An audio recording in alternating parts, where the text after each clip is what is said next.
Hello there, and welcome to my Farming Simulator 17 playthrough. I am Chivalrous Veteran, in this game known as Chivalrous Farmer. The music you hear in the background is from a YouTube channel, no copyright music, free audio library. The link is in the description. And add some nice ambiance.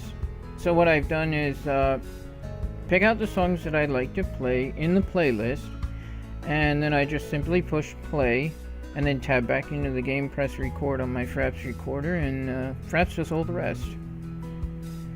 So, as an introduction, I will let you know that I am a brain damaged, disabled U.S. military veteran suffering damages while I was in the service, and lost a lot of brain functions. So in this playthrough, I'm going to be playing out a fictional character who's supposed to be a lot smarter than I am, but if you catch me stumbling to try to play that fictional role due to my limitations, I'll let you know up front that I am limited, and at times it'd be very difficult for me to think clearly, and I will do the very, very, very best that I can to produce something that would be really great as I try to find words at the moment. And basically what this was I set the game to hard difficulty, and that was interesting, and then I went and I cranked up all the difficulty settings within the game to the highest I could get them, because I like beat the whole thing. I got like all the farm and the animals, and I did each one the easy and then the normal, and then I played the hard, and I thought, well, this isn't really hard when you can work all the farms and everything. So what I decided to do was come up with my own fictional storyline that explains why I can only use the smaller fields and I can't sell the starter equipment, and instead of a bank loan, it's more of a debt owed to the bank. So I've come up with this whole unique idea with slow plants in real time and really maximize the difficulty in the game to make it super challenging. And mostly this video series is actually for my own memory files that I can look back over the years and go, oh yeah, I remember when I played that. That's fun to watch, you know, how I got where I am, and this is where I started. I like looking back, so I'm making these videos for myself, for the main point. But I also like to share what I work on, so when I make something, I make it in a format that can be shared with other people. That's what I try to do. So I keep all my memories on YouTube, because that keeps me from buying stacks of hard drives. And I store my favorite memories on YouTube and then delete them off of my hard drive, hoping that YouTube will always be here. And then I put them in a format so other people will know, you know, what the video's about, and I'm sharing this with whoever's watching it.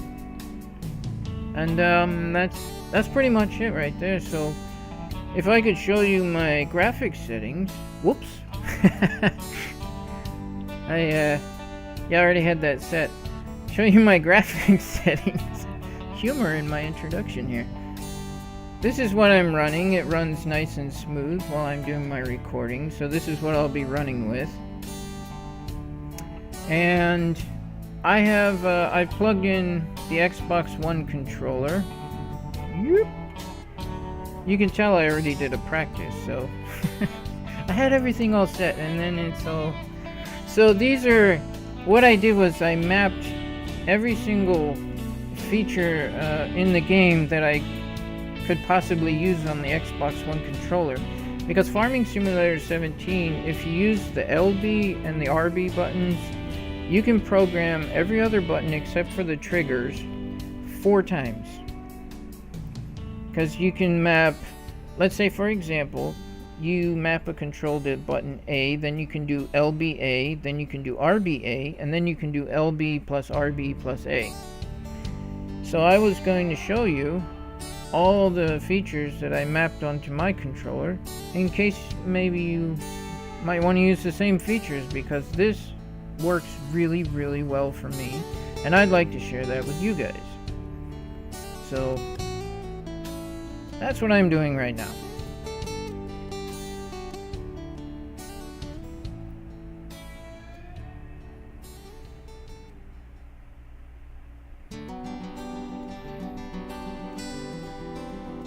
This no copyright music is just wonderful, by the way.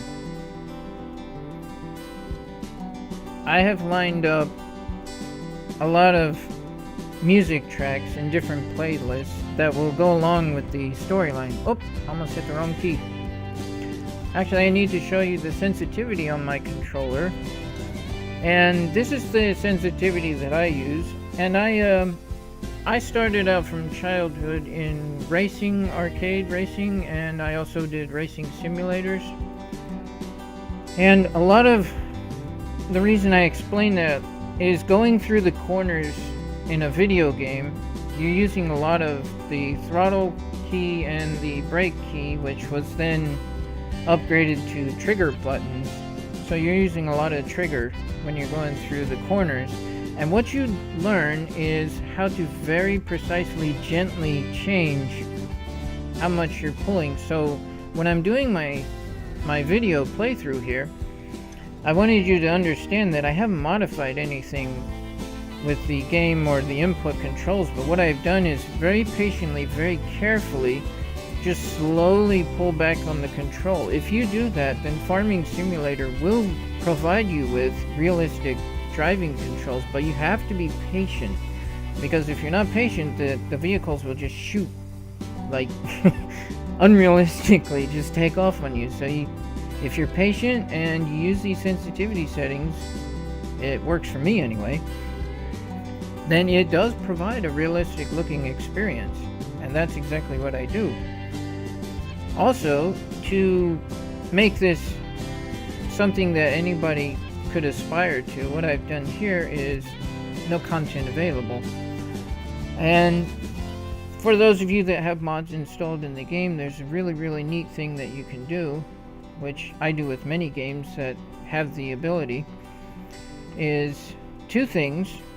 If you have DLC for the game on Steam, then there's a checkbox that says installed. If you click that checkbox on your Steam library page, it will remove the DLC temporarily. It will just take that out, and the DLC is still there, still paid for, still available on one of my other hard drives. I have my DLC loaded, but on this particular hard drive, I simply unchecked it, so DLCs are off. And then the mod folder, all you have to do with your mod folder is you take your mod folder and you make a copy of it and put that in a safe folder. Then you can take the original folder, cut that, and paste it onto your desktop, because you want to have a backup before you move it. So copy it, save it in a safe folder, then move your original folder, and that's the one you're going to move back.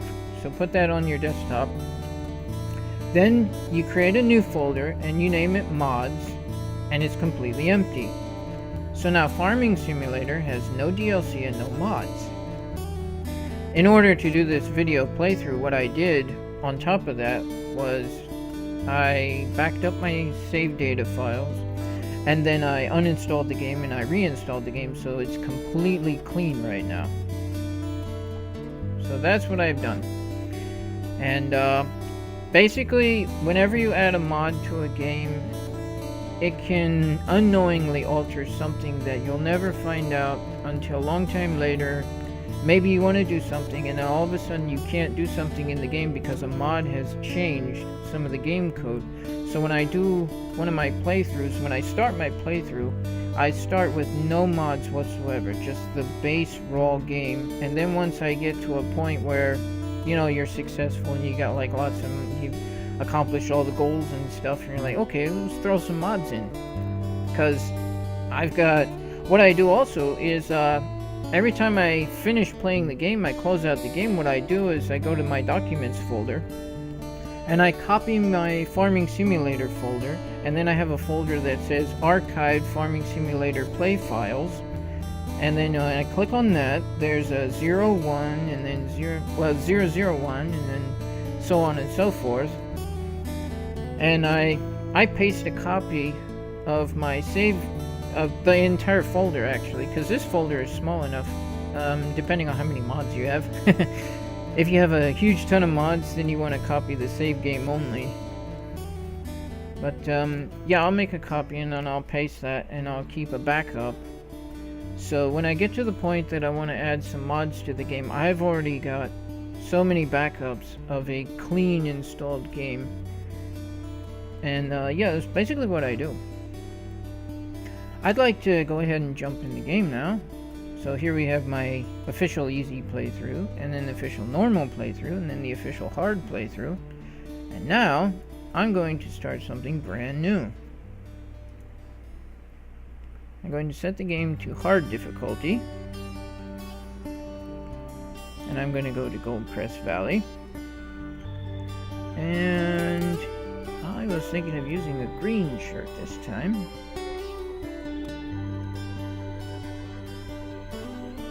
And what this is going to be is me trying to make the game as challenging as I could possibly think of. So, I'm going to go ahead and pause the game, and then I'm going to save the game. Alright, so that is ready for the next video that I get to. So, while I'm talking about the concept here, I want to show you something. When I begin playing the game, the next video is going to be by a fictional character. The fictional character is Lepford. And Lepford is returning back to his homestead, the place he grew up, his father's farm, because his father has died. And he'll also be explaining that in his own way. I'll be using my regular talking voice, just so I don't run into, you know, disability problems with my brain malfunction, because I can produce character voices, but it's not reliable if I want to make a video at a certain time. So basically the overall story is that Mr. Simon Collins is like Mr. Financial Guru, and he controls the farmers union and all the other farmers. So he's going to try to buy out your father's farm from bankruptcy. So if he goes completely bankrupt, he wants to buy out the farm. Kyle wants to save the farm, keep it in the family. That's the basic storyline. Reason I'm sitting in the tractor right now is I want to demonstrate this. I may actually I'll make a line, because I didn't want anybody to, you know, make comments about why are you wasting so much space that you could be. It's funny when you're talking and it's like, okay, new conditions here. Alright, so I make a sewing line. And what I'm gonna do, I'm gonna put this front wheel right there. Okay. Now look at it in the cab. You see how the nose of the tractor is on the line, but the front wheel is on the line? It's a very interesting thing about the game.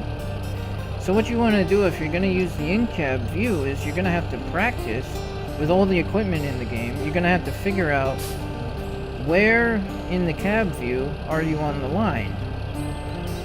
And the reason, huge reason that I noticed for this is, let me show you here. Look at the sewing machine, and look at the tractor taillights, okay? Now turn around in the cab. Surprise!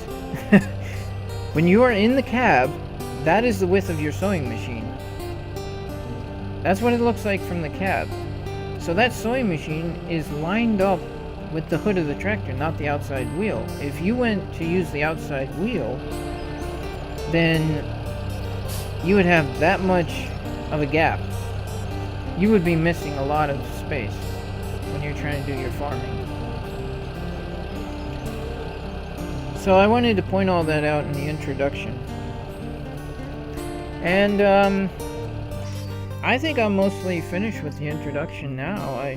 I hope that explains everything that needed to be explained. And I'm gonna stop this video here and get all set up for the actual official gameplay video. This is just the intro, so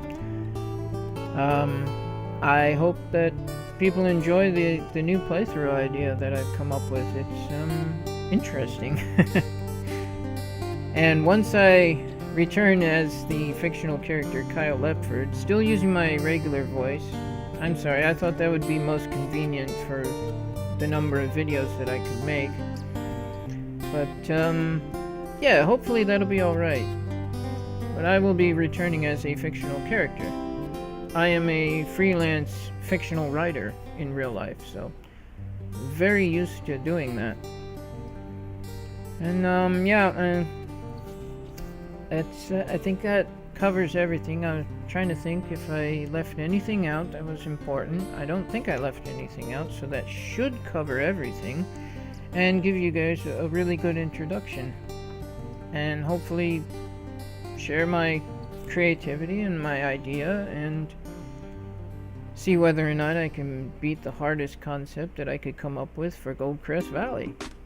Oh yes, and by the way, there is no gold nugget reward. Nope, that's not allowed. Thank you for tuning in, and I hope you catch the other videos. Goodbye now.